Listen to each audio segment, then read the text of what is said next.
Chrono Life, sebuah game virtual reality terbaik yang menawarkan kebebasan, percintaan, dan perjalanan. Namun, kenyataannya tidak demikian untuk MC kita kali ini. Jiwo berdiri di tengah ramai pemain, tapi wajahnya muram. Ia baru saja ditolak oleh kelompok lain karena dirinya dianggap sampah. Beberapa menolak sopan, mengatakan mereka tidak bisa menerima seorang newbie ke dalam partinya. Sementara yang lain mengomentari equipment sampah yang dipakainya. Menyuruhnya upgrade lebih dulu sebelum bergabung. Ia berdiri di tengah kerumunan dengan wajah kesal, lalu mengumpat pelan. Akhirnya ia tak tahan lagi. Dengan nada marah, ia berteriak ke udara, mengutuk game yang menurutnya hanya menyiksa. Semua orang menoleh ke arahnya. Beberapa tertawa kecil, seolah melihat badut yang kehilangan panggungnya. Dengan nada kesal, Jiwo membalas ejekan itu, membanggakan pedang mahal yang telah ia beli dengan susah payah. Ia mencoba menutupi rasa malunya dengan emosi. Tiba-tiba, seorang gadis berambut panjang berjalan mendekat. Tatapannya lembut, berbeda dari pemain lain yang hanya mencibir. Jiwo menoleh, sedikit kaget sekaligus gugup. Ia tidak menyangka akan diajak bicara oleh seseorang seindah itu. Gadis itu memperkenalkan diri sebagai Luna. Dengan senyum hangat, ia menawarkan Jiwo untuk berpetualang bersama dalam satu party. Jiwo terpaku sejenak, lalu tersenyum lebar. Dalam hatinya, ia merasa Chrono Life mendadak terasa lebih indah. Keduanya berjalan menuju hutan. Jiwo merasa seperti tokoh utama yang akhirnya mendapat kesempatan membuktikan diri. Di antara pepohonan, Luna memuji kemampuan Jiwo. Jiwo tersipu, mencoba terlihat tenang meski hatinya berbunga-bunga. Dengan nada bangga, Jiwo bercerita bahwa ia menghabiskan uang sakunya untuk membeli perlengkapan mahal itu. Dalam suaranya, ada kebanggaan dan sedikit harapan agar Luna terkesan. Luna tampak kagum dan bertanya sudah berapa lama Jiwo bermain. Suaranya lembut, membuat Jiwo semakin bersemangat bercerita. Jiwo tersenyum percaya diri. Ia meminta Luna agar tidak terkejut sebelum melanjutkan ceritanya. Dengan bangga, ia mengatakan bahwa ia membeli banyak paket pemula sebanyak yang ia mampu. Matanya berkilat, merasa seperti pemain serius. Ia menatap pedangnya dengan kagum. Pedang itu, katanya, berasal dari salah satu paket premium yang ia beli. Luna menatapnya penuh kekaguman, memuji penampilannya yang tampak seperti pahlawan dari kisah dongeng. Jiwo hanya diam, merasa hatinya bergetar. Ia terdiam beberapa saat. Pujian Luna membuatnya kehilangan kata-kata. Pikirannya melayang jauh. Ia mulai membayangkan hal-hal yang mustahil di dunia nyata. Dalam benaknya, ia dan Luna tampak berpacaran, menikah, dan hidup bahagia bersama di dunia maya itu. Masih dalam lamunan, ia bahkan memikirkan nama anak mereka kelak. Senyum tipis terlukis di wajahnya. Luna memanggilnya, mengatakan bahwa mereka sudah sampai di tempat tujuan. Jiwo tersadar dari lamunannya. Mereka tiba di hutan yang sunyi, jauh dari keramaian. Hanya suara angin dan daun yang terdengar. Jiwo menatap sekeliling, sedikit bingung. Ia tidak mengerti mengapa mereka berhenti di tengah hutan. Tanpa peringatan, Luna tiba-tiba menghunus senjatanya dan menusuk Jiwo. Tubuhnya terpaku, tak percaya dengan apa yang baru terjadi. Darah memancar dari mulutnya. Ia kehilangan banyak HP dan tubuhnya limbung. Ia jatuh tersungkur ke tanah, matanya terbuka lebar menatap langit yang berputar. Napasnya berat, penuh kebingungan. Masih dalam keadaan tergeletak, ia berusaha memahami apa yang baru saja terjadi. Wajahnya penuh ketakutan. Dengan suara lemah, ia bertanya pada Luna mengapa ia diserang. Dalam suaranya ada rasa sakit dan tidak percaya. Ia menatap Luna dengan tatapan hancur, mencoba menebak apakah ini semua karena pedangnya. Ia ingin tahu alasan sebenarnya. Namun Luna malah tersenyum sinis, mengatakan bahwa ia tidak tertarik pada senjata murahan milik Jiwo. Jiwo hanya terdiam. Ia masih berusaha memproses pengkhianatan itu. Luna menjelaskan dengan tenang bahwa semua ini sudah direncanakan. Ia sengaja memancing Jiwo ke hutan untuk membunuhnya. Dengan tubuh gemetar, Jiwo mencoba bangkit. Ia mulai sadar bahwa semua yang terjadi hanyalah jebakan. Luna mengaku bahwa tawaran party berburu tadi hanya kebohongan. Semua itu hanyalah trik untuk menjebaknya. Ia menatap Jiwo dengan tatapan dingin dan menghina, seolah menertawakan kebodohannya. Luna berkata bahwa Jiwo hanyalah pecundang, baik di dunia game maupun dunia nyata. Kata-katanya menusuk lebih dalam daripada pedang itu sendiri. Ia menambahkan dengan nada mengejek, bahwa jika Jiwo tak bisa mengendalikan peralatan kuat, seharusnya ia setidaknya punya peralatan bagus. Lalu ia menghina keluarga Jiwo, menertawakan pilihan itemnya seperti seorang pengemis. Jiwo terpaku mendengar ejekan itu. Ia menunduk diam, menahan emosi yang mendidih. Ucapannya terlalu kejam untuk diterima. Akhirnya Jiwo tak tahan lagi. Dengan wajah marah, ia menatap Luna dan menghardiknya, menyebutnya jalang yang melewati batas. Namun sebelum sempat bertindak, Luna bergerak lebih cepat dan menebas tubuh Jiwo hingga terbelah dua. Darahnya menyebar di tanah. Sorot mata Luna berubah dingin dan tajam. Ia mengumpat pelan, menatap sisa tubuh Jiwo tanpa rasa bersalah. Tubuh Jiwo tergeletak tak bernyawa di tanah virtual itu. Hening seketika menyelimuti hutan. Tiba-tiba notifikasi sistem muncul di depan Luna, menandakan bahwa syarat untuk hidden class telah terpenuhi. Wajahnya berubah senang. Cahaya terang menyelimuti tubuhnya. Pakaian dan rambutnya mulai berubah bentuk dengan efek mencolok. Sepasang sayap besar tumbuh dari punggungnya, menandakan bahwa proses pergantian kelas telah selesai. Aura kuat mengelilingi tubuhnya. Sistem menampilkan pesan bahwa pergantian job telah selesai. Kini Luna resmi menjadi Goddess of Life, kelas tersembunyi yang langka. Ia tersenyum puas, menatap tubuh Jiwo yang telah hancur. Jumlah korban yang dibunuhnya kini genap 1000 orang. Dengan wajah lega, ia meregangkan tubuhnya sambil bersenandung kecil. Semua itu terasa seperti pekerjaan rutin baginya. Tanpa menoleh lagi, Luna melangkah pergi meninggalkan mayat Jiwo. Ia hanya bergumam tentang satu misi terakhir yang masih tersisa. Di sisi lain, Jiwo masih sedikit sadar.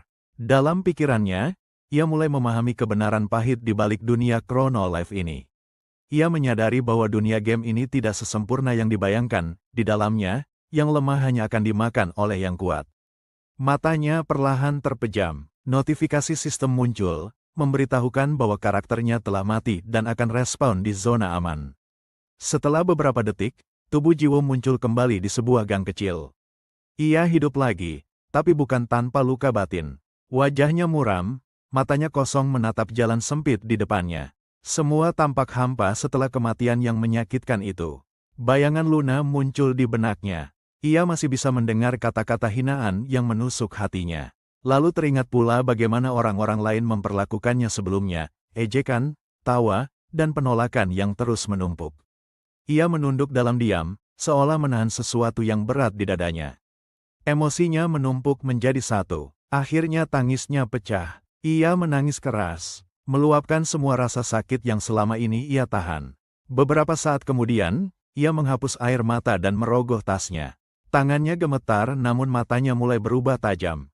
Dari tas itu, ia mengeluarkan sebuah palu kayu dengan tulisan sistem yang melayang di depannya, Reinforcing Hammer, alat untuk memperkuat peralatan. Lalu ia mengeluarkan pedangnya, sebuah 3 Knights Double-Edged Sword. Cahaya biru samar memantul di permukaannya. Dengan tekad bulat, ia mengangkat palu dan memukul pedang itu sekuat tenaga. Suaranya bergema di gang sempit itu. Dalam hati, ia berkata bahwa ini adalah cara tercepat untuk menjadi kuat, meningkatkan perlengkapan sampai batas tertinggi. Namun pedang itu tiba-tiba patah dengan suara retak tajam. Jiwo tertegun, matanya membesar tak percaya. Meski terkejut, ia tak menyerah. Gigi terkatup rapat. Ia mengambil item lain dan mencoba lagi. Kali ini ia mengeluarkan sarung tangan 5 Iron Blood Letter Gloves. Ia menatapnya penuh harap. Palu kembali diayunkan, menghantam benda itu keras-keras. Dentumannya menggema lagi. Tapi hasilnya sama, item itu hancur berkeping-keping. Sistem menampilkan pesan kegagalan di depannya. Jiwo terus mencoba dengan semua barang yang ia miliki. Setiap pukulan menjadi pelampiasan amarah dan rasa putus asa. Namun tak satu pun berhasil. Semua perlengkapannya hancur tanpa tersisa. Kini Jiwo berdiri dengan hanya memakai pakaian dalam.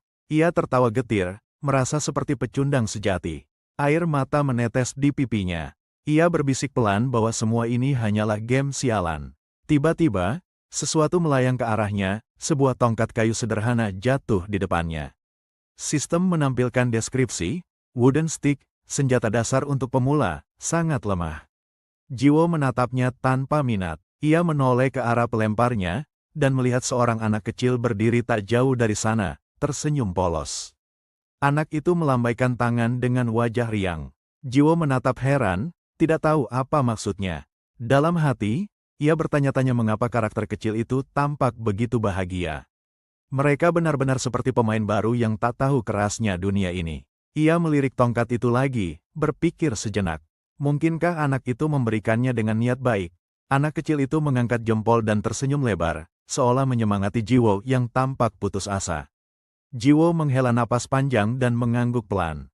Dalam hatinya ia sadar, mungkin benar, tongkat itu diberikan padanya sebagai bentuk simpati. Ia memandangi tongkat kayu itu lama, lalu tersenyum tipis. Dalam hatinya, ia berpikir mungkin anak kecil itu merasa iba karena dirinya hanya mengenakan pakaian dalam dan tampak menyedihkan. Setelah anak kecil itu pergi, Jiwo menatap tongkat itu dengan ragu. Ia tidak yakin apa gunanya benda lemah seperti itu. Namun tanpa pikir panjang, ia mengangkat palu dan memukul tongkat kayu itu, hanya karena dorongan iseng dan frustasi. Notifikasi muncul di udara, peningkatan berhasil. 1 wooden stick. Jiwo menatap layar itu dengan terkejut. Penasaran, ia mencoba memukulnya sekali lagi dengan palu itu. Ia ingin tahu apakah keberuntungan itu bisa terulang. Sistem kembali menampilkan pesan yang sama, peningkatan berhasil untuk kedua kalinya. Tongkat itu kini menjadi 2 wooden stick. Jiwo menghela napas panjang, tak tahu apakah harus tertawa atau menangis. Ia tak percaya item paling sampah justru berhasil ditingkatkan. Rasa ingin tahunya makin besar. Ia menatap tongkat itu dan mengayunkan palu kembali dengan penuh semangat. Kali ini, notifikasi muncul bertubi-tubi, peningkatan berhasil berkali-kali tanpa gagal. Cahaya dari tongkat itu semakin terang. Tongkat kayu itu kini berubah menjadi 6 wooden stick, dengan tambahan damage yang tak masuk akal. Jiwo tertegun memandangi hasilnya. Dalam hati, ia berusaha realistis. Ia tahu semakin tinggi level peningkatan, semakin besar pula kemungkinan gagal. Namun entah mengapa, tangannya terus bergerak. Ia memukulnya lagi dan lagi, tanpa henti, seolah terobsesi. Hari berganti sore, suara palu terus terdengar, sementara Jiwo tak berhenti mencoba memperkuat tongkat itu. Tubuhnya mulai gemetaran, bukan karena lelah, tapi karena perasaan tegang yang tak bisa dijelaskan. Jantungnya berdetak cepat, ia menelan ludah, mempersiapkan diri untuk satu pukulan terakhir. Entah kenapa, firasatnya mengatakan ini akan berbeda. Dengan tenaga penuh, ia memukul tongkat itu sekali lagi. Dentumannya bergema keras, memecah kesunyian sore itu. Mata Jiwo membelalak, mulutnya terbuka lebar. Ia tak percaya pada apa yang ia lihat di depan matanya. Notifikasi muncul besar-besaran di layar, peningkatan berhasil. 99 wooden stick, sebuah item yang mencapai batas peningkatan. Ia menatapnya, nyaris tak bernapas. Tangannya gemetar saat memegang tongkat itu. Dalam hatinya, ia bertanya-tanya apakah hasil ini benar-benar mungkin terjadi. Ia ingat, setelah 10 kali peningkatan, peluang berhasil seharusnya di bawah 5%. Tapi tongkat itu melampaui semua logika game. Karena gemetar, tongkat itu terlepas dari genggamannya. Ia panik mencoba menangkapnya kembali sebelum jatuh. Ia berhasil meraihnya, tapi ujung tongkat itu tanpa sengaja menyentuh tanah di depannya. Seketika, tanah bergetar hebat. Apa yang terjadi selanjutnya membuatnya kehilangan kata-kata. Ia hanya bisa menatap luas area di depannya yang mulai hancur. Dalam sekejap, seluruh area di depan Jiwo runtuh dan pecah. Getarannya menyebar seperti gelombang ledakan. Tak hanya satu kota, tapi seluruh negara ikut terguncang hebat. Bumi dalam dunia game itu seolah retak terbuka. Bahkan benua pun ikut terbelah menjadi 2. Retakan besar membentang sejauh mata memandang. Planet tempat dunia itu berada pun ikut berguncang hebat. Langit menjadi merah, dan cahaya aneh muncul di cakrawala. Jiwo berdiri terpaku, matanya terbuka lebar. Ia tak tahu apakah harus takut atau kagum dengan kekuatan di tangannya. Sementara itu, para pemain lain berteriak panik. Mereka berlarian tanpa arah, mencoba menyelamatkan diri. Beberapa berteriak bahwa naga telah menyemburkan api. Yang lain menuduh ada event besar sedang terjadi. Kekacauan semakin menjadi. Semua orang kebingungan karena tidak ada pemberitahuan event dari sistem. Keringat dingin mengalir di wajah Jiwo. Ia menatap tongkatnya, menyadari bahwa semua ini terjadi karena dirinya. Teriakan pemain terdengar lagi, mereka melihat benua benar-benar terpisah. Dunia Chrono Life telah kacau. Notifikasi sistem bermunculan di atas kepala Jiwo, menyebut bahwa ia telah membunuh pemain lain, dan tingkat notoriety-nya meningkat drastis. Notifikasi itu tak berhenti muncul, terus berderet seperti spam. Layar penglihatannya dipenuhi pesan-pesan kematian pemain lain. Sebuah pengumuman besar dari sistem muncul, rekor dunia tercipta. Lebih dari 850.000 pemain mati pada hari itu. Alih-alih panik, Jiwo justru tersenyum. Matanya memancarkan kepuasan yang dalam. Ia mengingat kembali semua penghinaan yang diterimanya dari Luna. Setiap kata kini terasa terbalas dengan ledakan kekuatan ini. Ia juga mengingat bagaimana Luna dengan mudah membunuhnya tanpa penyesalan. Semua itu kini hanya kenangan yang memicu dendamnya. Lalu ingatannya berlanjut ke semua pemain yang menertawakannya. Dalam hati, ia tertawa sinis, kini posisi mereka terbalik. Dalam pikirannya, ia mengulang pelajaran pahit yang baru ia sadari. Di dunia ini, yang lemah akan hancur oleh hukum rimba. Ia berdiri tegak di tengah kehancuran, mengangkat tongkat kayunya tinggi-tinggi. Dengan senyum tajam, ia bersiap membalas dunia yang pernah menghancurkannya. Dalam kehidupan nyata, Jiwo hanyalah pria biasa. Wajahnya tidak menonjol, tubuhnya pun standar, tidak ada yang spesial darinya. Ia bahkan tidak unggul dalam hal apapun. Baik akademis maupun olahraga, semuanya biasa saja. Jika hidup ini diibaratkan game, mungkin tiernya tak lebih dari bronze 4. Namun segalanya berubah ketika ia masuk ke dunia game. Di sini, Jiwo bukan lagi orang biasa, melainkan seseorang yang benar-benar berbeda. Kini, ia terlihat berjalan santai di kota dalam game itu, menikmati suasana virtual yang terasa nyata. Tanpa sengaja, tubuhnya bersenggolan dengan seorang pemain bertubuh kekar. Tubrukan itu membuat langkahnya terhenti. Pemain kekar itu menoleh dengan tatapan marah. Wajahnya menegang, seolah ingin meledak. Dengan kasar, ia mencengkeram kera Jiwo, menatapnya penuh amarah sambil menggeram. Suaranya terdengar seperti peringatan bagi seorang pemula yang baru saja cari masalah. Seorang wanita yang berdiri di sampingnya hanya tertawa kecil. Ia memegang lengan pria itu dengan genit, berusaha menenangkan namun jelas mengejek. Jiwo hanya menatap tajam. Dalam hatinya, ia memaki pelan, tak sudi direndahkan seperti itu. Kata-kata umpatan itu terdengar oleh pria kekar tadi. Wajahnya berubah garang, nadanya meninggi, membuat suasana menegang. Tanpa berpikir panjang, Jiwo langsung mengayunkan tongkat kayu di tangannya, menghantam kepala pria itu dengan keras. Pria itu mendengus marah. Ia tak percaya seorang pemula berani menyerang. Dengan nada menghina, ia bersiap membalas. Namun sebelum sempat bergerak, tongkat kayu Jiwo berpendar aneh. Seketika, kekuatannya meledak, menghancurkan tubuh lawannya menjadi abu. Tanah di sekitar mereka ikut terbelah, meninggalkan bekas kehancuran yang mengejutkan semua orang di sekitar. Wanita tadi menatap ngeri, matanya melebar, tak percaya bahwa hanya dengan satu pukulan, Jiwo mampu melenyapkan seseorang begitu saja. Jiwo tersenyum tipis melihat pemandangan di depannya. Dalam hatinya, ia merasa bangga, ia adalah yang terkuat, protagonis dari kisah ini. Namun senyum itu hilang seketika saat notifikasi sistem muncul di udara, memperingatkan bahwa daya tahan senjatanya menurun. Tulisan lain muncul, menunjukkan status tongkatnya, 99 wooden stick, durability tinggal 3 dari 5. Dan tidak dapat diperbaiki. Panik mulai merayap di wajah Jiwo. Ia baru menyadari bahwa senjata hebatnya itu ternyata sangat rapuh. Tanpa pikir panjang, ia segera meninggalkan tempat itu dan berlari menuju gang yang sepi, berusaha menenangkan diri. Di sana, ia menatap tongkat kayunya dengan ekspresi bingung. Senjata yang barusan menghancurkan musuh kini tampak rapuh di tangannya. Ia membuka tampilan statusnya, membaca deskripsi tongkat itu dengan detail, senjata pemula, daya tahan rendah. Dan akan hancur setelah beberapa pukulan. Jiwo menjatuhkan diri ke tanah dan berguling kesal. Emosinya meledak setelah tahu senjata andalannya nyaris tak berguna. Ia berbaring menatap langit virtual. 2 pukulan saja sudah mengurangi durability hingga tersisa 3. Artinya, hanya ada 3 kesempatan tersisa. Giginya terkatup rapat. Ia menggigit bibirnya kuat-kuat, menahan frustrasi yang semakin dalam. Dalam hati, Jiwo berjanji akan membalas semua yang pernah merendahkannya. Tapi dengan senjata yang hanya punya 3 pukulan. Bagaimana caranya? Ia menggertakkan gigi, lalu bangkit. Wajahnya kini penuh tekad. Ia tidak akan berhenti hanya karena keterbatasan ini. Matanya bersinar tajam. Ia sadar, 3 pukulan itu harus digunakan sebijak mungkin, dan dengan kekuatan penuh. Dengan langkah mantap, Jiwo berjalan menuju lembah kematian, tempat yang bahkan pemain veteran pun enggan datangi. Tanah di sana dipenuhi tengkorak manusia.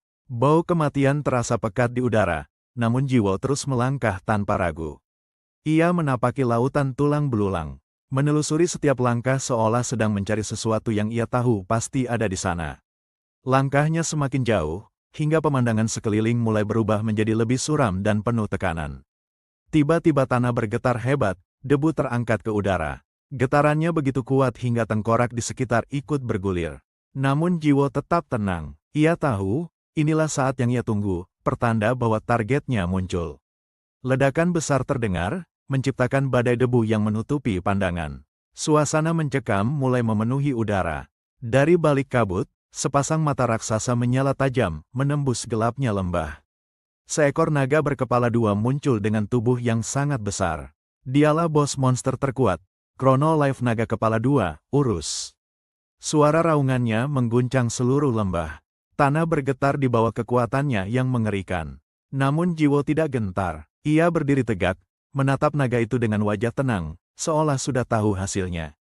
Naga itu berbicara dengan nada menghina, menyebut Jiwo sebagai manusia lemah yang berani melanggar batas kematian. Suaranya berat dan bergema, memperingatkan bahwa inilah tempat di mana hidup dan mati bersinggungan. Ia menertawakan Jiwo, mengatakan bahwa manusia sepertinya hanya pantas merasakan keputusasaan.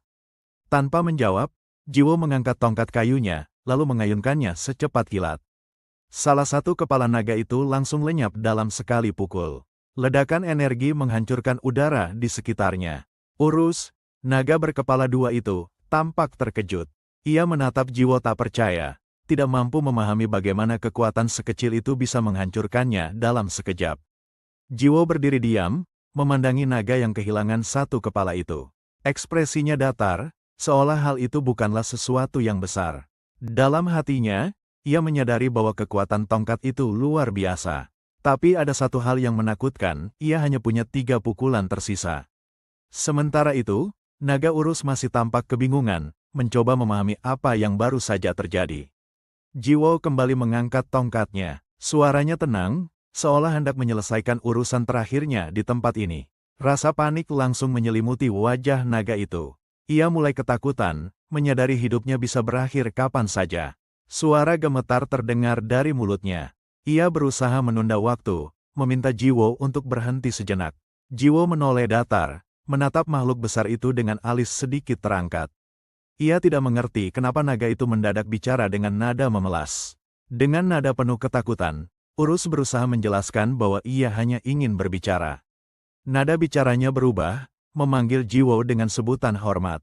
Jiwo terlihat bingung. Baru saja ia dipanggil manusia bodoh, kini dipanggil Hyungnim dengan nada sopan.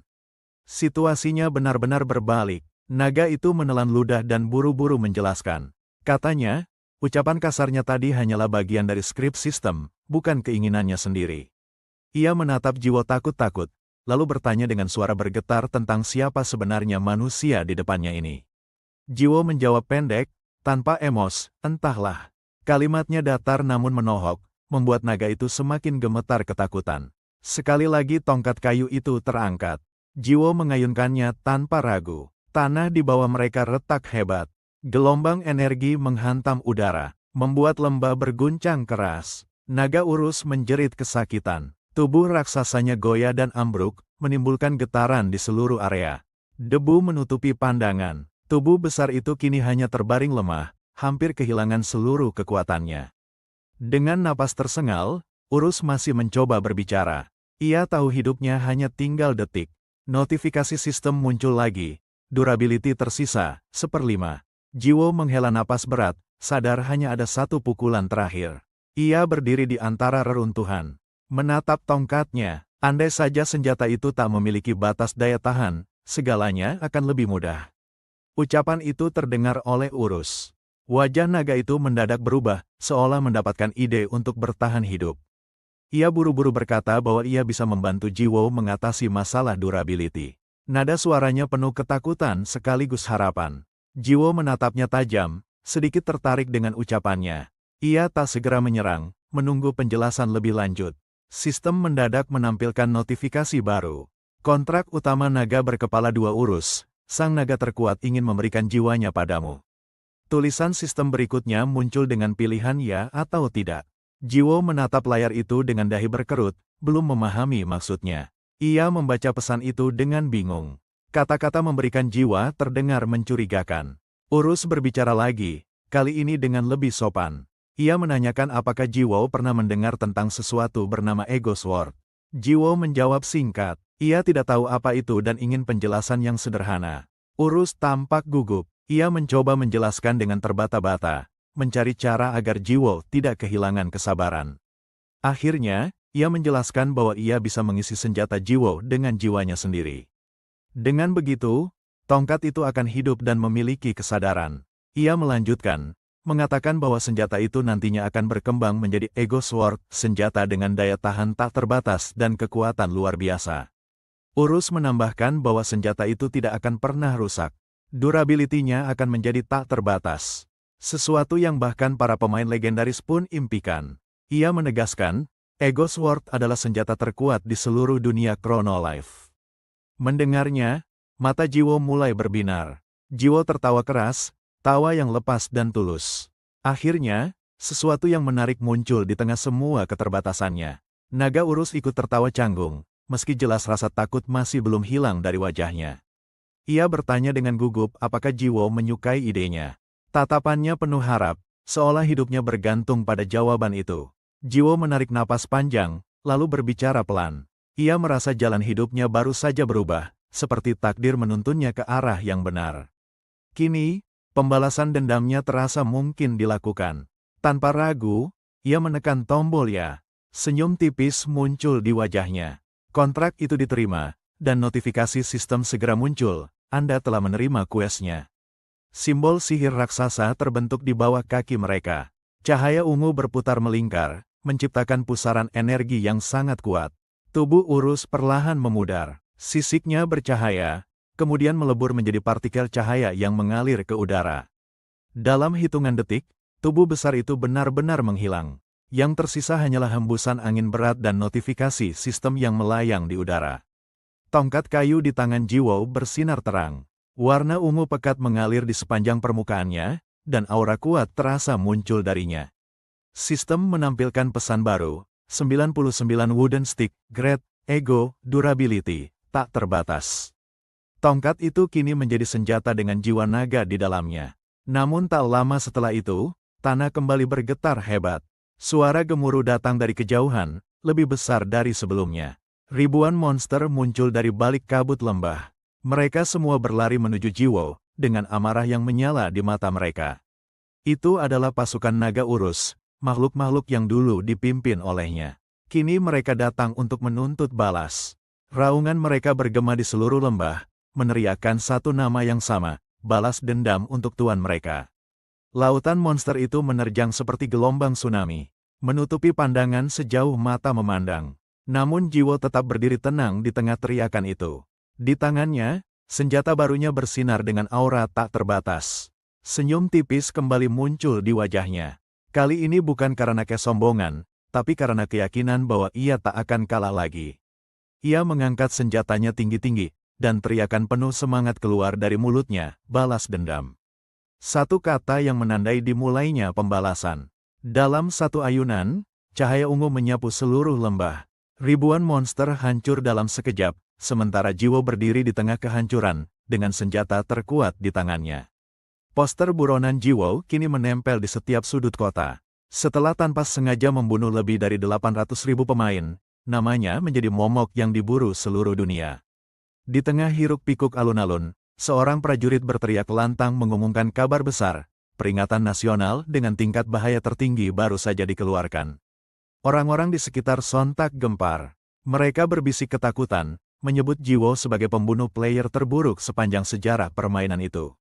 Poster buronan itu tersebar cepat ke 12 kerajaan di 3 benua, memenuhi papan pengumuman dan dinding setiap kota besar. Seorang prajurit lainnya mengumumkan hadiah yang mengejutkan semua orang, siapapun yang berhasil menangkap Jiwo akan menerima 1 miliar gold. Kerumunan langsung heboh, ada yang berteriak tak percaya, Ada pula yang matanya berbinar tergoda. 1 miliar gold, jumlah yang cukup untuk mengguncang ekonomi dunia game itu. Tak lama, barisan pasukan kerajaan mulai melintasi jalanan kota dengan langkah seragam. Suara derap kaki dan dentingan baju besi membuat suasana kian tegang. Penduduk yang melihat dari kejauhan menelan ludah. Mereka mengenali pola di baju besi pasukan itu, pasukan resmi kerajaan telah turun tangan. Sorak dan bisikan membanjiri udara saat seseorang menunjuk ke arah depan barisan. Sosok pemimpin mereka muncul dengan aura yang luar biasa. Ia adalah Seintri, Guildmaster dari Guild Holy. Hanya dengan berdiri di depan, wibawanya membuat seluruh barisan terlihat semakin gagah. Tak berhenti di situ, pasukan lain ikut bermunculan dari arah berlawanan.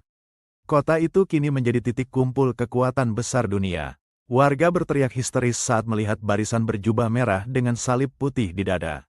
Itu adalah 10 ksatria elit legendaris dari Guild Crossline.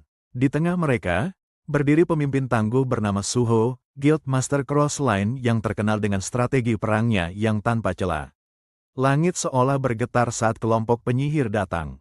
Mereka adalah pasukan sihir kerajaan yang dipimpin oleh seorang penyihir legendaris. Dialah Abrakadabra, penyihir terkuat dari keluarga kerajaan sekaligus pemimpin Guild Holy Land. Hanya kehadirannya saja sudah cukup untuk membuat dunia tahu, perburuan jiwa bukanlah urusan kecil. Gelombang pasukan lain muncul lagi. Dari arah barat, Guild Thief alias Guild Robin Hood datang dengan gaya khas mereka yang santai namun berbahaya, dipimpin langsung oleh sang perampok satria. Hong, tak lama kemudian, barisan terakhir tiba. Semua pasukan berdiri tegak membentuk formasi sempurna, menyambut kedatangan pemimpin mereka yang gagah. Di belakang, tampak sosok pria berjalan maju dengan jubah kebesaran kerajaan, Raja Arden Castle, sekaligus Guild Master Guild Justice, Hawkeye. Kini, 5 guild terkuat di dunia berkumpul di satu tempat. Pemandangan itu begitu langka hingga membuat seluruh dunia terpaku menontonnya. Mereka resmi membentuk aliansi pertama antar guild tingkat dunia, Persatuan 5 Guild teratas. Hawkeye berdiri di tengah kerumunan pasukan, mengangkat suaranya tinggi-tinggi. Dengan suara lantang, ia menyatakan perang terhadap pembunuh player paling keji, Jiwo. Seruan itu disambut gegap gempita. Ratusan ribu bahkan jutaan pasukan berkumpul, siap menegakkan keadilan. Seluruh pasukan bersiaga, senjata terhunus, formasi disusun rapat. Target mereka hanya satu, Jiwo. Sementara itu, di sisi lain kota, Jiwo masih berjalan santai di jalanan, menatap senjatanya tanpa tahu dunia sedang memburunya. Ia tersenyum puas saat melihat durability senjatanya kini tak terbatas. Baginya, itu seperti keajaiban yang luar biasa. Tiba-tiba, dari dalam pedangnya keluar suara familiar.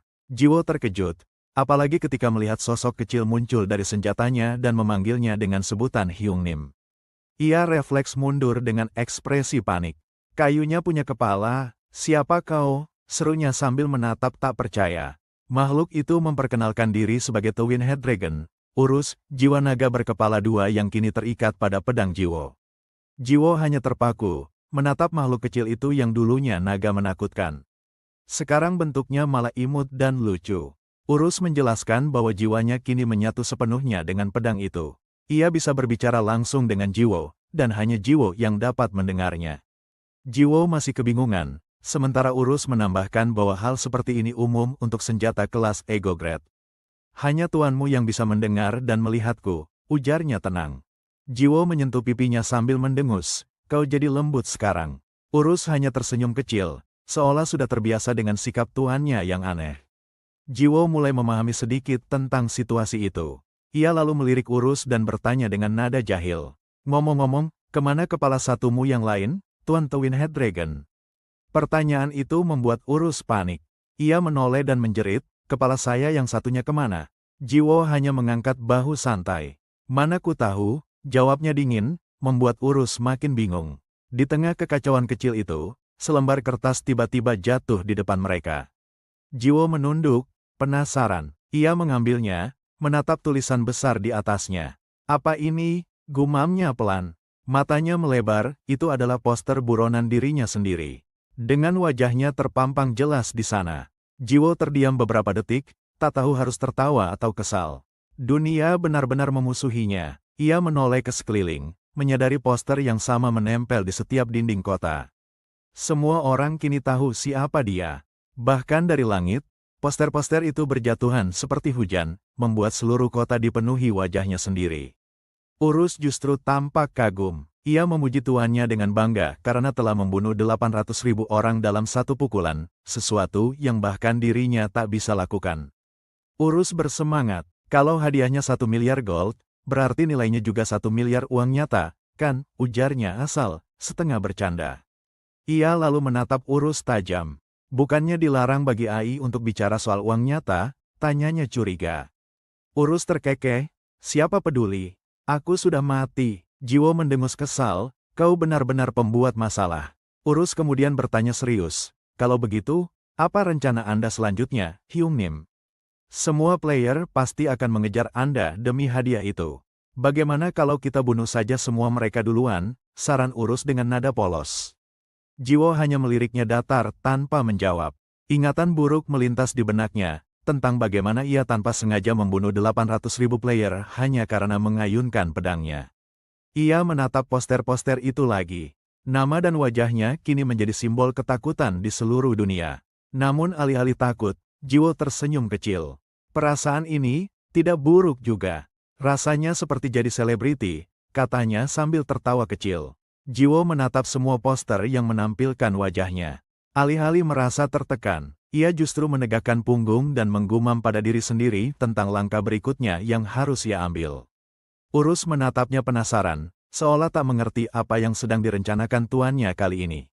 Dengan nada santai, Jiwo mulai menjelaskan idenya. Konsepnya sederhana, menyembunyikan kekuatan sambil berpura-pura lemah.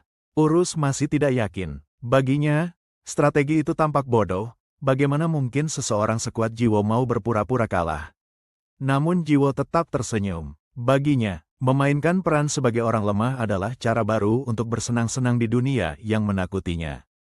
Ia berimajinasi, dilihat sebagai sosok biasa padahal menyimpan kekuatan besar. Gagasan itu saja sudah membuatnya tertawa kecil. Namun tawa itu mendadak terputus. Sebuah anak panah melesat dari belakang dan menembus tubuhnya. Urus langsung panik. Wajahnya berubah pucat ketika melihat darah keluar dari tubuh Jiwo. Tubuh Jiwo terhuyung. Darah mengalir dari mulutnya sebelum ia jatuh terkapar menahan sakit.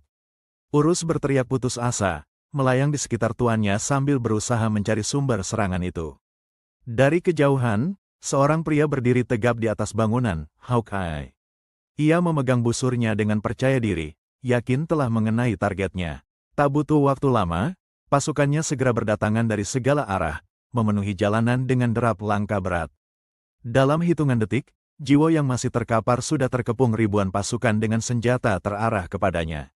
Hawkeye mengangkat tangan, memberi perintah tegas agar semua prajurit segera menangkap sang pembunuh massal itu. Sorak kemenangan meledak di antara pasukan.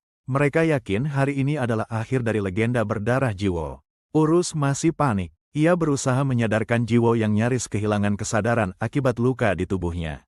Ia tahu, sekalipun manusia-manusia ini lemah, jumlah mereka yang begitu banyak bisa membuat Jiwo dalam bahaya besar. Namun perlahan, Jiwo bergerak.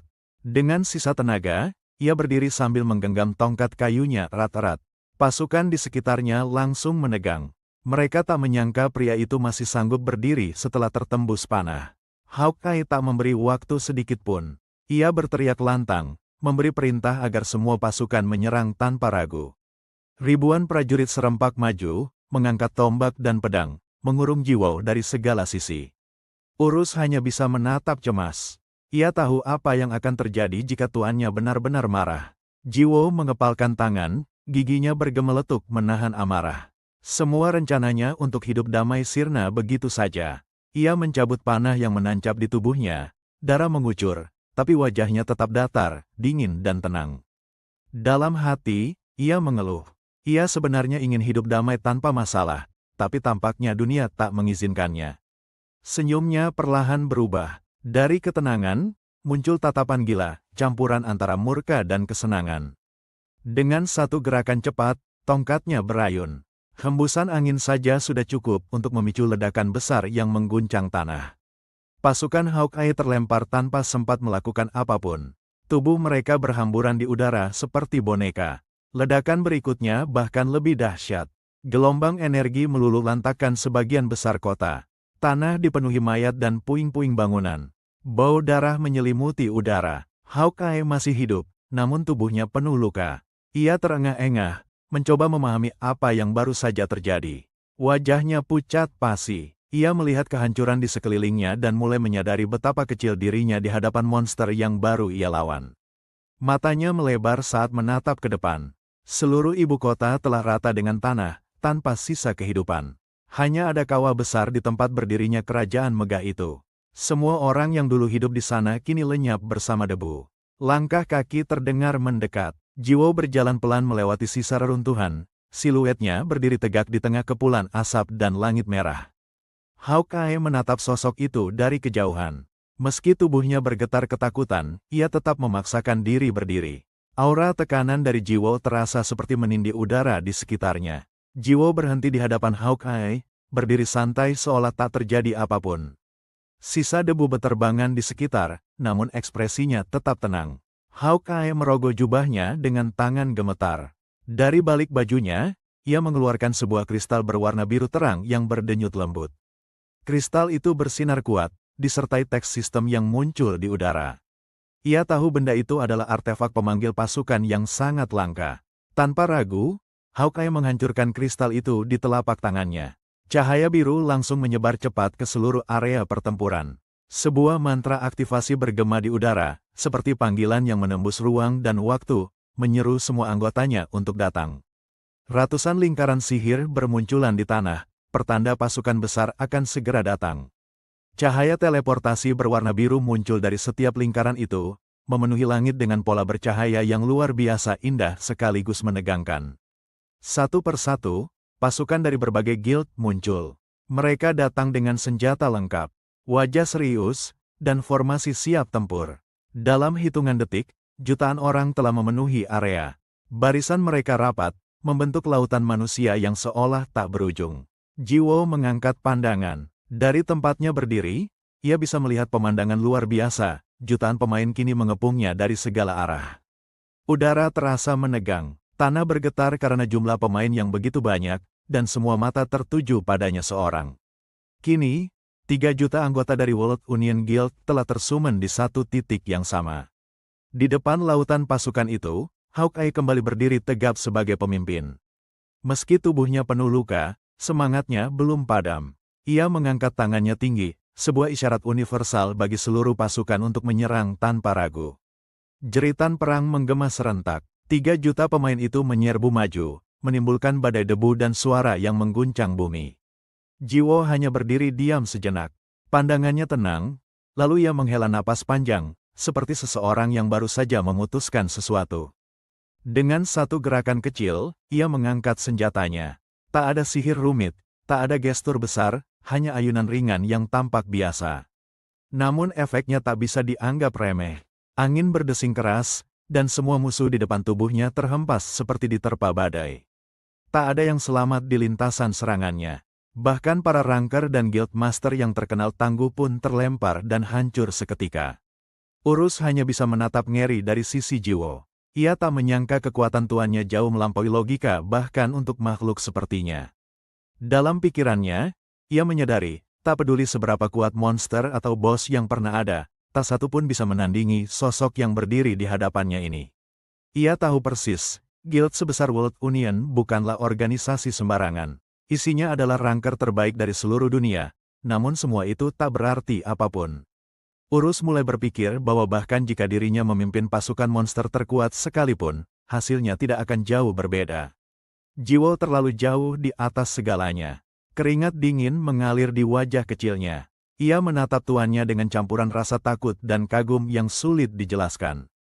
Dari sisi lain, pasukan Crossline yang tersisa menyerang balik. Mereka berlari dengan formasi rapat dan kekuatan sihir di ujung senjata. Pemimpin mereka ikut maju bersama, mengangkat pedangnya untuk bertarung sampai akhir. Serangan mereka datang serentak, tombak, panah, dan sihir berhamburan ke arah Jiwo, menciptakan kilatan cahaya di udara. Namun Jiwo hanya tersenyum kecil. Ia bahkan tak perlu menghindar, hanya menggerakkan pergelangan tangannya untuk menepis semuanya. Ayunan senjatanya melibas barisan depan cross line. Dalam sekejap, puluhan orang terhempas dan lenyap tanpa sempat menjerit.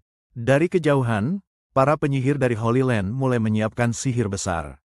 Suara mereka bergema saat merapal mantra bersama-sama. Abrakadabra, pemimpin mereka, berdiri di tengah lingkaran sihir raksasa yang membara. Ia tampak fokus penuh, menyalurkan energi ke udara. Jiwo menoleh, matanya menangkap pancaran cahaya besar di langit yang semakin terang. Ia tahu serangan besar akan segera diluncurkan. Langit kini dipenuhi pola sihir rumit. Cahayanya menembus awan dan membuat seluruh area seolah diterangi siang hari. Urus hanya bisa menatap dengan mulut terbuka lebar. Besarnya energi itu cukup untuk menghancurkan benua kecil, dan ia tahu lawan mereka tak main-main. Abrakadabra mengangkat tongkat sihirnya tinggi-tinggi. Sihir kuno yang ia persiapkan mulai aktif, menciptakan pusaran energi besar di atas kepala mereka. Jiwo memandang langit dengan wajah datar.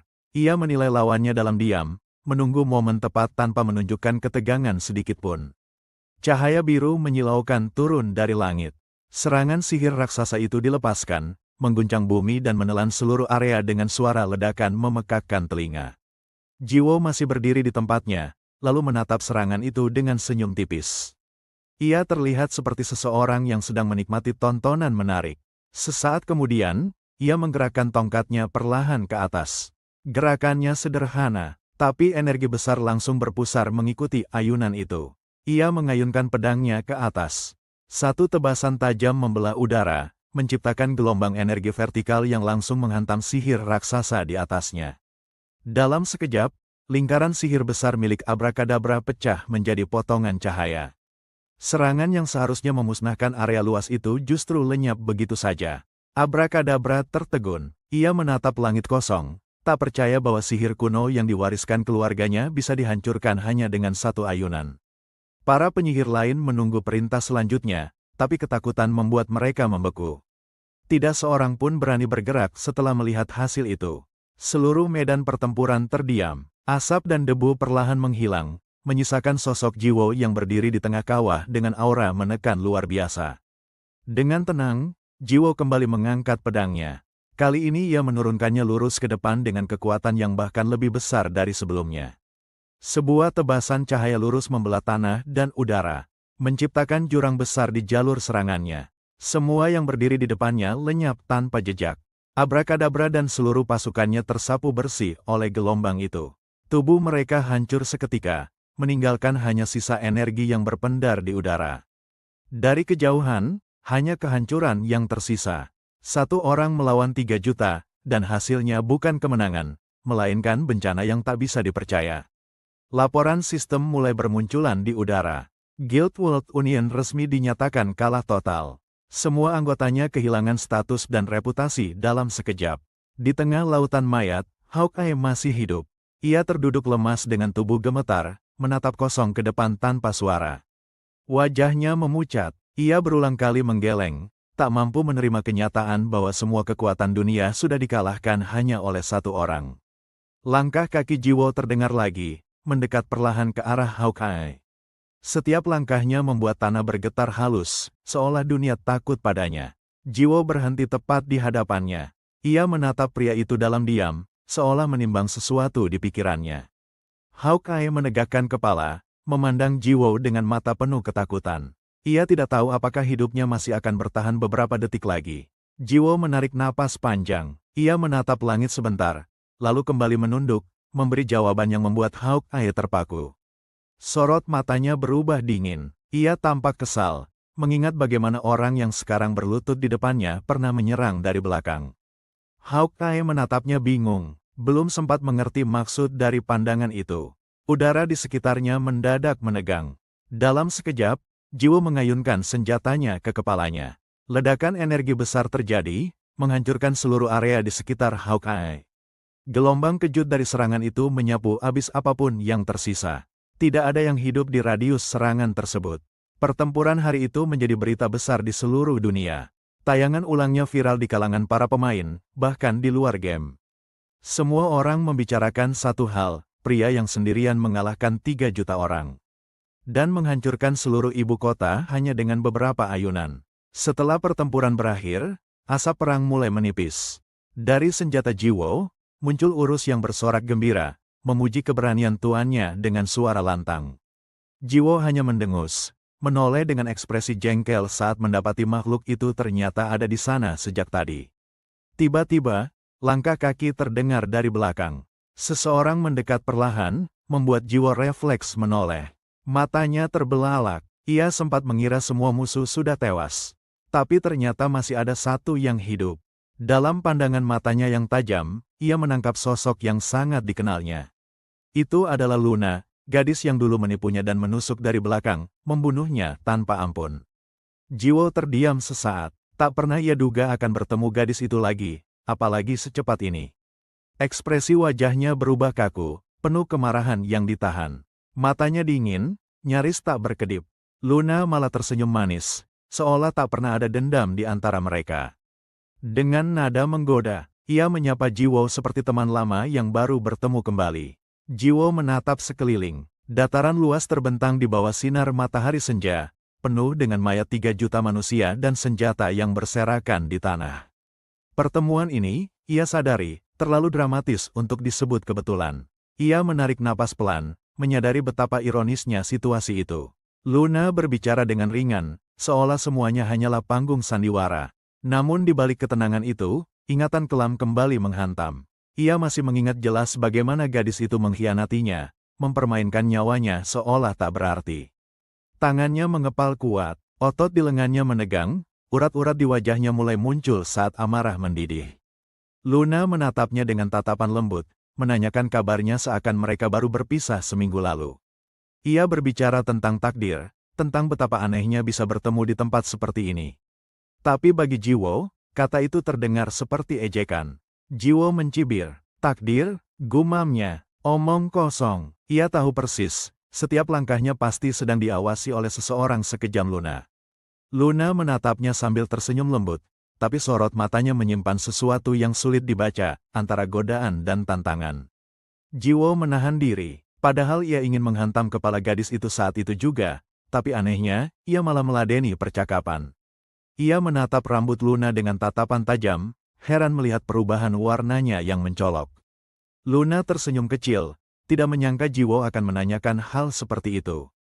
Tanpa rasa bersalah, Luna mengaku bahwa ia membunuh Jiwo dulu demi mengganti job miliknya menjadi kelas tersembunyi bernama Goddess of Life. Ia tertawa kecil, menjelaskan bahwa perubahan warna rambutnya adalah tanda dari job itu, seolah hal itu adalah prestasi besar. Jiwo menghela napas panjang, tatapannya dingin, tapi syarat makna, ia menahan amarah yang nyaris meledak. Dengan tenang ia mengangkat senjatanya, bertanya sinis apakah setelah membunuh 1000 orang dan mendapatkan job Goddess of Life. Seharusnya Luna tak lebih pantas disebut Goddess of Death. Luna justru menanggapinya dengan tawa lembut, menganggap kata-kata itu lucu. Jiwo hanya menjawab singkat, dingin, dan tegas, menyiratkan bahwa ia tak lagi mau bermain kata. Tanpa peringatan, ia mengayunkan senjatanya. Udara bergetar oleh kekuatan luar biasa saat bilahnya menghantam tanah dan menghancurkan apapun di hadapan. Ia menatap Luna dengan pandangan tajam, berkata bahwa karena sudah mendengarkan cerita lucu darinya. Kini saatnya membalas dengan kematian. Luna terkejut, melangkah mundur sambil masih tersenyum, seolah tak percaya Jiwo akan langsung menyerang tanpa basa-basi. Jiwo kembali mengibaskan senjatanya, menciptakan gelombang kehancuran yang menyapu area sekitar. Tanah retak, udara berdesir keras.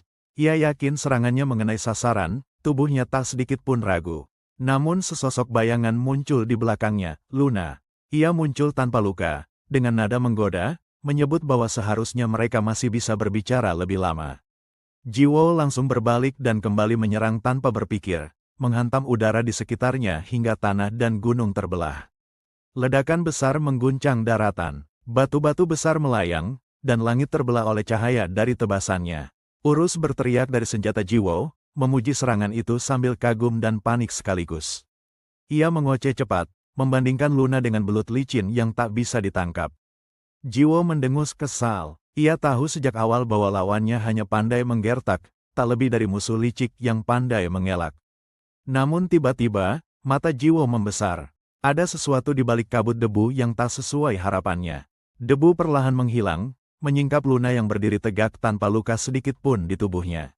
Ia menatap Jiwo dengan tatapan puas, mengakui bahwa pria itu memang telah menjadi jauh lebih kuat daripada sebelumnya. Namun senyumnya berubah sinis. Ia menegaskan bahwa kekuatan sebesar apapun tak akan bisa membunuh seorang dewi. Urus langsung panik di dalam senjata Jiwo, menjerit ketakutan karena melihat musuhnya masih hidup. Ucapannya tercekat, suaranya gemetar. Luna memalingkan pandangan ke arah Urus, yang kini menempelkan ketakutan pada Jiwo. Urus mendadak kaku. Ia tak percaya tatapan itu benar-benar menembus keberadaannya yang seharusnya tak terlihat. Ia bergumam ketakutan, bertanya dalam hati bagaimana mungkin ada orang selain Jiwo yang bisa melihat wujudnya. Hal itu seharusnya mustahil. Sementara itu, Jiwo memperhatikan Luna dengan curiga. Ia tahu serangannya tadi tak mungkin meleset, tapi gadis itu benar-benar tak memiliki luka sedikit pun. Luna mengangkat dagunya, suaranya tenang tapi menusuk.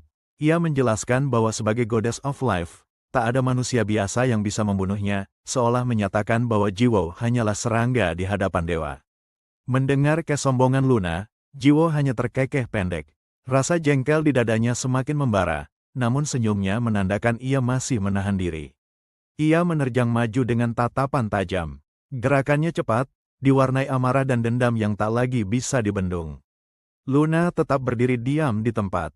Tidak ada rasa takut, hanya tatapan percaya diri yang membuat Jiwo semakin marah. Dalam sekejap, Jiwo menghantam dengan kekuatan luar biasa. Udara bergetar hebat, suara dentuman menggema hingga ke cakrawala. Tak cukup sekali, ia melanjutkan serangannya bertubi-tubi. Setiap ayunan membawa kehancuran besar, membuat tanah terbelah dan udara bergetar berat. Benturan demi benturan terjadi, debu beterbangan, langit tampak berdenyut mengikuti irama pukulannya. Getaran itu begitu kuat hingga seluruh daratan bergetar. Batu-batu raksasa melayang, dan lautan bergulung seperti badai. Urus yang berada di senjatanya hanya bisa ternganga. Dalam hatinya ia sadar, kekuatan Jiwo kini bukan lagi milik manusia biasa, ini sudah di luar nalar. Namun dari balik semua kehancuran itu, Luna tetap berdiri tanpa goresan. Dengan senyum tipis, ia berkata bahwa semua itu sia-sia. Perlahan, sayap cahaya terbentang di punggungnya. Aura suci melingkupi tubuhnya, membuat udara di sekitarnya bergetar lembut. Urus membeku, menatap pemandangan itu dengan tak percaya. Untuk pertama kalinya, ia melihat wujud sejati sang Goddess of Life. Jiwo hanya diam sesaat, kemudian menghela napas panjang. Tatapannya menurun, seolah sudah tak terkejut lagi dengan pameran kekuatan itu. Luna menurunkan sayapnya perlahan, cahaya suci itu meredup. Tubuhnya kembali seperti semula, tenang dan manusiawi. Kilau lembut menyelimuti dirinya. Dalam cahaya itu, ia kembali berbicara dengan nada lembut yang membuat Jiwo semakin muak. Ia tersenyum manis, seolah menyesal atas masa lalu. Namun setiap kata yang keluar justru terdengar seperti racun yang dikemas dengan lembut. Luna melangkah mendekat, menatap Jiwo dari jarak dekat. Suaranya pelan namun menusuk, ia menyuruh Jiwo menyerah, karena bagaimanapun kuatnya, ia tak akan pernah bisa membunuhnya. Jiwo tak menjawab, ia hanya menarik napas panjang lagi, menatap kosong ke tanah di hadapannya. Tanpa kata, ia memutar badan dan mulai melangkah pergi, membuat Luna menatapnya dengan wajah heran. Luna memanggilnya dengan nada menggoda, seolah kecewa karena lawannya meninggalkan pertarungan begitu saja. Jiwo berhenti. Lalu meregangkan tangannya pelan. Gerakannya santai, seolah sedang melakukan peregangan untuk melakukan sesuatu. Sambil menatap ke langit, ia berbicara pelan, tentang bagaimana ia ingin menguji kekuatannya, seberapa jauh batas yang bisa ia ayunkan. Luna tertawa kecil, belum menyadari maksudnya. Ia masih yakin Jiwo hanya akan menyerah.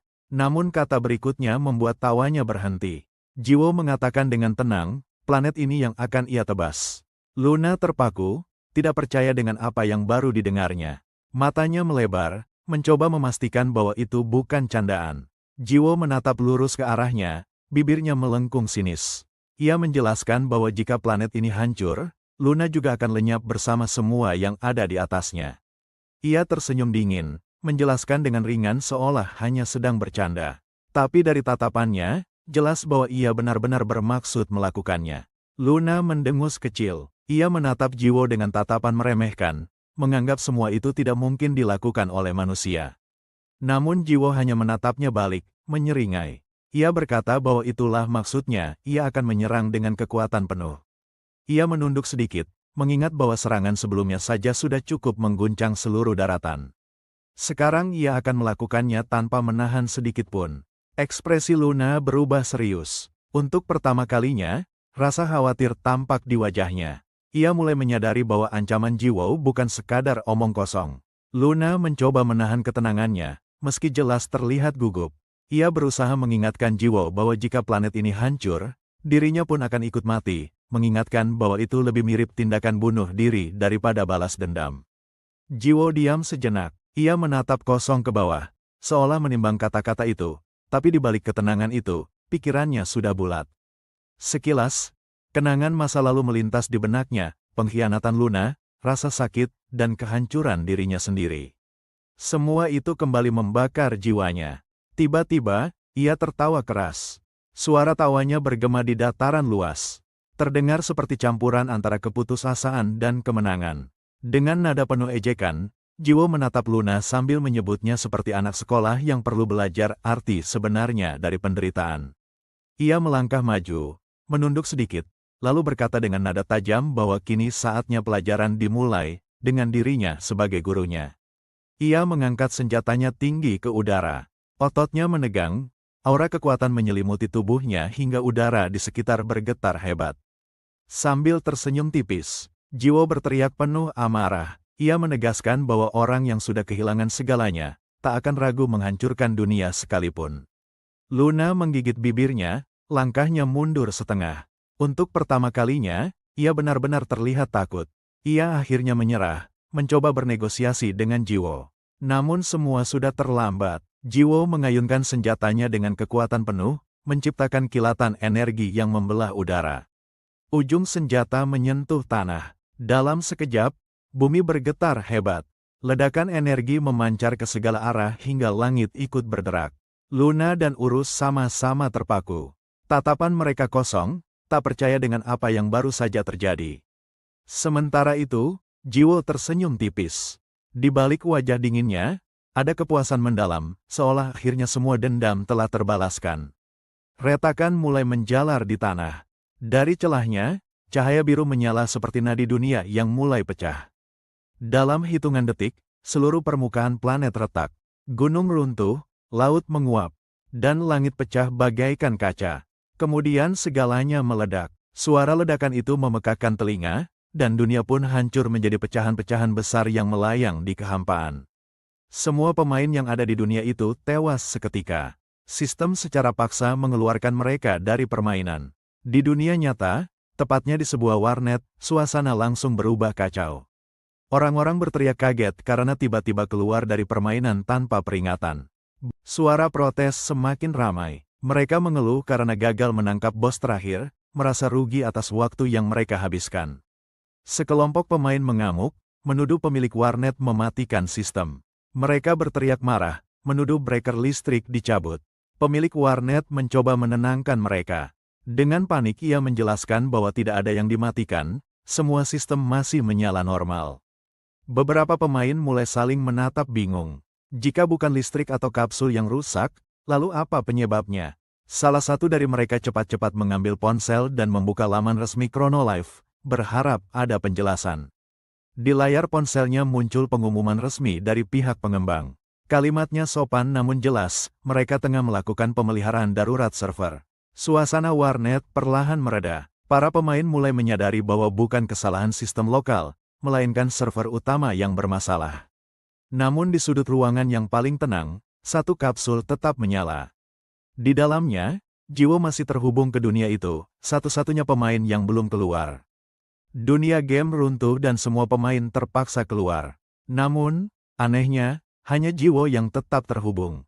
Ia berdiri sendirian di tengah kehancuran, dengan cahaya data yang berkelip di sekelilingnya. Suara sistem bergema, menandakan proses sinkronisasi dan verifikasi pengguna. Dari pesan itu, hanya satu hal jelas, hanya satu orang yang tersisa dalam dunia virtual itu. Jiwo mendapati dirinya di ruang asing penuh data berwarna biru yang bergerak seperti aliran kode. Ia memandang sekeliling, bingung dan waspada. Kebingungan makin menjadi. Ia bertanya-tanya, di mana sebenarnya dirinya sekarang, masih di dalam game atau di tempat lain yang lebih aneh. Kenangan terakhir muncul sekilas di benaknya. Ia yakin baru saja bermain seperti biasa, namun kini ia tak tahu bagaimana bisa berada di ruang aneh ini. Tiba-tiba terdengar suara dari belakang. Ia menoleh spontan, dan matanya membelalak ketika mendengar seseorang menyebutkan nama ST-389. Suara itu menjelaskan dengan nada tenang namun menekan, ST-389 adalah planet yang telah hancur karena ulah Jiwo. Planet indah di semesta keempat, kini tinggal debu. Jiwo terdiam, tak percaya mendengar tuduhan itu.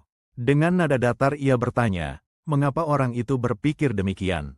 Sosok misterius di depannya menjawab tanpa ragu. Planet itu istimewa karena tempat favorit ibu mereka. Kalimat itu membuat udara di sekitar seketika menegang. Jiwo menatap tajam, mencoba membaca maksud dari orang aneh yang tiba-tiba muncul itu. Ia bisa merasakan aura kuat yang membuatnya waspada. Dengan alis berkerut, ia bertanya siapa sebenarnya sosok itu. Suaranya datar, tapi matanya menunjukkan kehati-hatian. Jawaban datang singkat dan tegas, orang itu menyebut dirinya dewa. Suara bergema di ruangan, membuat Jiwo terdiam sejenak. Alih-alih kaget, Jiwo hanya menghela napas pelan. Reaksinya tenang, seolah hal seperti ini bukan sesuatu yang baru baginya. Ia menatap sosok itu dengan malas, mengatakan kalau memang itu identitasnya, terserah.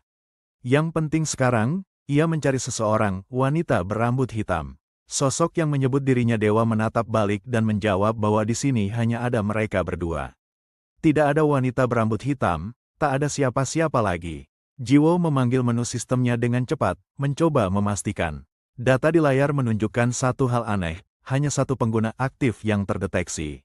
Sosok itu kembali berbicara, mempertanyakan keadaan Jiwo. Ia menyindir dengan nada tenang namun menusuk, seolah tahu segalanya tentang perbuatannya. Sosok itu mengingatkan, tak ada satupun makhluk yang mungkin selamat dari ledakan dahsyat yang ia ciptakan. Suara dingin keluar dari bibirnya. Semua makhluk hidup di dunia itu telah lenyap, termasuk orang-orang yang dulu pernah mengenalnya. Ia menengadahkan kepala sambil tertawa keras, seolah melepaskan seluruh emosi yang selama ini ia pendam. Tawa itu menggema di ruang kosong. Ekspresi wajahnya berubah menjadi puas. Balas dendam yang selama ini ia kejar akhirnya terwujud sepenuhnya. Ia bergumam dengan senyum miring, mengatakan bahwa inilah alasan sebenarnya ia bermain, bukan untuk menang, tapi untuk menghancurkan segalanya. Sambil menatap senjatanya, ia memanggil Urus dengan nada lantang. Ingin berbagi kebahagiaan dengannya. Namun tak ada suara yang menjawab. Dunia di sekeliling tetap sunyi, hanya denging lembut dari sistem yang terdengar.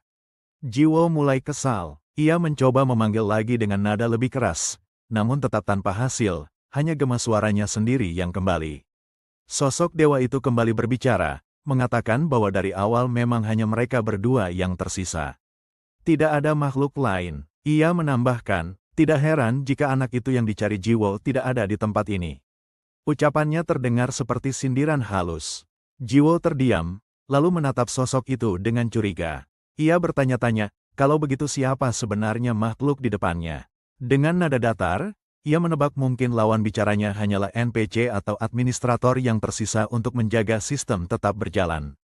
Sosok misterius itu membuka mulut, hendak menjawab. Namun tiba-tiba suaranya terhenti begitu saja, seperti sistem yang error.